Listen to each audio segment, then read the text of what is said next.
ശപിച്ചാൽ അപ്പം അറിയും. അങ്ങനെ ഒരു കമ്മ്യൂണിക്കേഷൻ സിസ്റ്റം അവിടെ ഉണ്ട് ദേവന്മാരുടെ. ഇവർ ഓടി ആശ്രമത്തിൽ വന്നു. പശുവിനെയൊക്കെ അതേ ഞങ്ങളുടെ ശാപം പിൻവലിക്കണം, ഞങ്ങൾക്കൊരു അബദ്ധം പറ്റിയതാ. എന്ത് പിൻവലിക്കണേ? പശുവിനെയൊക്കെ മോഷ്ടിച്ചുകൊണ്ട് പോവാ. ശാപം ഒന്നും പിൻവലിക്കാൻ അല്ല, അങ്ങ് കരുണ ഉണ്ടായിട്ട് ഞങ്ങൾക്ക് ഒരു അബദ്ധം, ഒരു ബുദ്ധിമോശം പറ്റി, രക്ഷിക്കണം. ശരി, നിങ്ങൾ 8 ആളല്ലേ അതിലെ?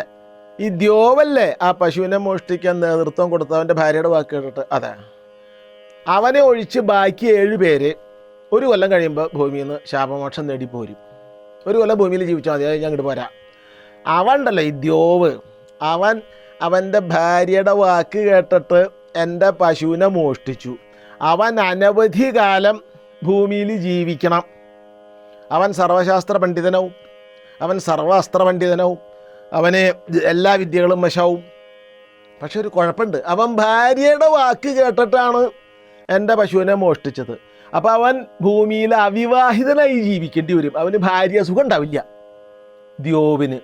കുറെ കഴിയുമ്പോൾ അവൻ തിരിച്ച് സ്വർഗത്തിലേക്ക് വന്നോളും എന്നൊരു ശാപമോക്ഷവും കൊടുത്തു.